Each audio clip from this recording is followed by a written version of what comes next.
Haryana at 9 PM news channel की तरफ से आप सभी को दीपावली के पर्व की हार्दिक शुभकामनाएं। रणधीर नरसिंह होम खरखोदा अपने क्षेत्र वासियों को दीपावली के शुभ पर्व पर शुभकामनाएं देता हूं और आशा करता हूं कि ये त्यौहार सबकी जिंदगियों में खुशियां लेके आए, भरपूर खुशियां लेके आए।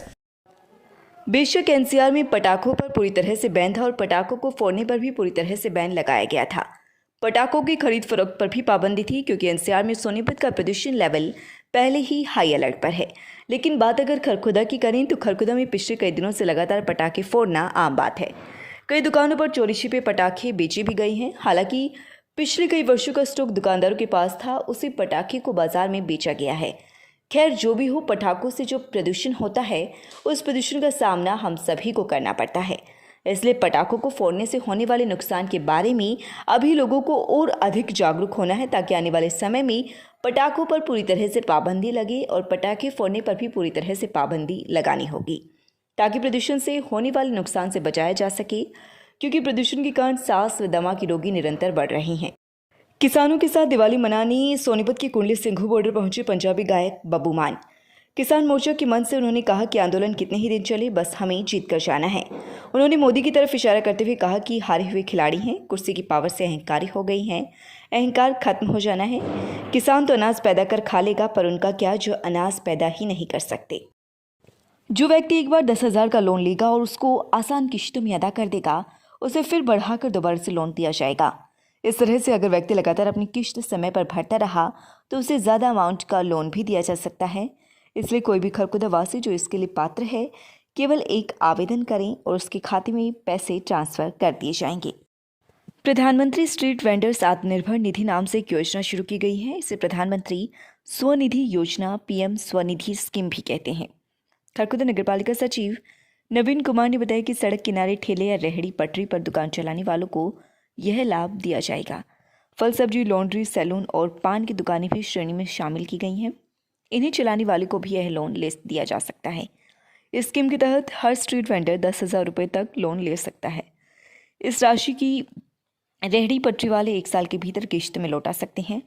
इसमें किसी गारंटी की जरूरत नहीं होगी। इस लोन को समय पर चुकाने वाले स्ट्रीट वेंडर्स को 7% का वार्षिक ब्याज सब्सिडी के तौर पर उनके अकाउंट में सरकार की ओर से ट्रांसफर किया जाएगा। इस स्कीम के तहत जुर्माने का कोई प्रावधान नहीं है। नगरपालिका सचिव नवीन कुमार का कहना है कि आवेदक को केवल एप्लीकेशन फॉर्म भर देना है। इसके बाद बैंक द्वारा उनके खाते में पैसे ट्रांसफर कर दिए जाएंगे।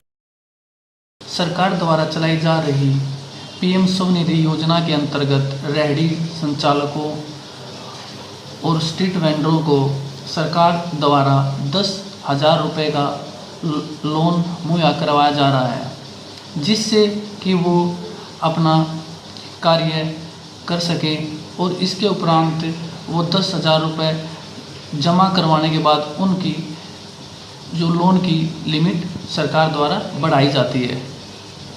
मेरा आप सभी रेहड़ी वालों और स्ट्रीट वेंडरों से अनुरोध है कि आप नगर पालिका खरखोदा के कार्यालय में आके अपना रजिस्ट्रेशन करवाएं और इस स्कीम का फ़ायदा उठाएं। अतिरिक्त आप सभी से मेरा अनुरोध है कि अपने कूड़े को नाले सड़कों पर न डालें, उसे सिर्फ नगर पालिका के वाहनों में ही डालें, जिससे कि हमारी नगर पालिका खरखोदा का एरिया बहुत ही साफ सुथरा रहे। प्रहलादपुर किड़होली गांव में किया सामूहिक हवन। दीपावली पर्व के पावन अवसर पर गांव प्रहलादपुर किड़होली गांव में सामूहिक हवन किया गया, जिसमें हवन कार्यक्रम आचार्य प्रदीप बरोना गुरुकुल संचालक ने किया और आचार्य ने अपनी वैदिक परंपरा के बारे में बताया और हवन का महत्व बताया कि वाल्मीकि की असली रामायण के बारे में, और आचार्य ने ज़्यादा से ज़्यादा गुरुकुल शिक्षा का प्रचार किया। उन्होंने सभी ग्रामवासियों से आग्रह किया कि अपने बच्चों को वैदिक शिक्षा दें व अपने घर में नित्य प्रतिदिन हवन करें। आयोजक भगत सिंह युवा वेलफेयर समिति के अध्यक्ष रविंद्र दहिया व सहयोगकर्ता चिराग भोला, तिलक, अक्षित, धोला, मोहित, प्रवीण, मनीष भी उपस्थित रहे। हवन में गांव के लोगों ने बढ़ चढ़कर हिस्सा लिया। इस मौके पर महिलाएं भी उपस्थित रही। गांव के बुजुर्ग राजकुमार, सोमवीर पहलवान, होशियार सिंह, सुरेंद्र, संजय, मनीष, धरेंद्र आदि गणमान्य व्यक्ति उपस्थित रहे। जिला जेल में कैदियों को दीपावली पर लजीज पकवान परोसे। सोनीपत जिला में जेल में अब की बार दीपावली कैदियों के लिए खास होने वाले हैं क्योंकि उन्हें विशेष रूप से जेल प्रशासन की तरफ से खीर और स्वादिष्ट भोजन के साथ साथ मिठाई के तौर पर 4 लड्डू भी दिए जा रहे हैं और शाम को दिवाली पूजा करने का अधिकार सबका होगा, जहां दीपक भी जलाए जा रहे हैं। जेल में दीपावली की शाम को कैदियों को खास भोजन दिया जाएगा। उनके खाने में खीर पूरी शामिल होंगी और लड्डू भी बांटे जाएंगे। साथ ही कैदियों को पूजा का विशेष अधिकार मिलेगा। उनको देर शाम तक खुला रखा जाएगा। जेल की सज्जा कैदियों द्वारा तैयार सामान से की जाएगी। कई लोग जेल में बंद अपने परिचितों को खाने का सामान घरों तक पहुंचाते हैं। सोनीपत जेल प्रशासन ने बाहर से खाना या मिठाई लाने पर पूरी तरह से रोक लगा दी है, लेकिन जेल में अंदर इलेक्ट्रिक सजावट नहीं की जाएगी। जिला जेल अधीक्षक सतविंदर गोदारा ने बताया कि जेल के अंदर रंगोली, झालर व पेपर से तैयार फूलों से सजावट की जाएगी। हमारा भी एक परिवार है, ऐसे में बंदियों कैदियों के साथ मिलकर दीपावली मनाई जाएगी। खाने में खीर पूरी और मिठाई दी जाएगी। महीने में मिलने वाला विशेष भोज फल व दूध के बजट से दीपावली का खाना तैयार किया जा रहा है। सतविंदर गोदारा, जिला जेल अधीक्षक, सोनीपत।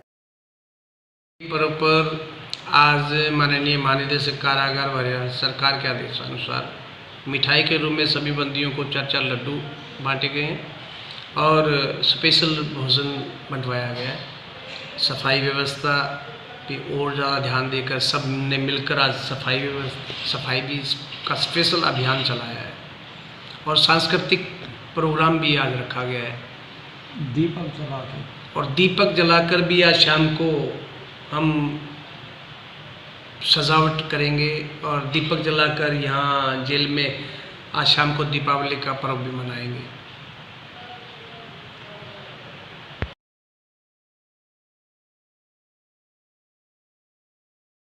लगातार खबरों से बनी रहने के लिए चैनल को लाइक, सब्सक्राइब और शेयर जरूर करें। धन्यवाद। दिवाली के पर्व पर हमें पटाखे चलाने से बचना चाहिए, मगर बच्चे हैं, अगर नहीं माने तो उनका ध्यान रखें, कभी किसी का हाथ हूथ में ना लग जाए, कोई जख्मी ना हो जाए, नहीं तो खुशियों में खलल पड़ता है। और बीमार लोग जो कि अस्थमा वगैरह के हैं उनको धुएं से बचना चाहिए, धूले से बचना चाहिए, तभी इस दिवाली के पर्व को मनाने में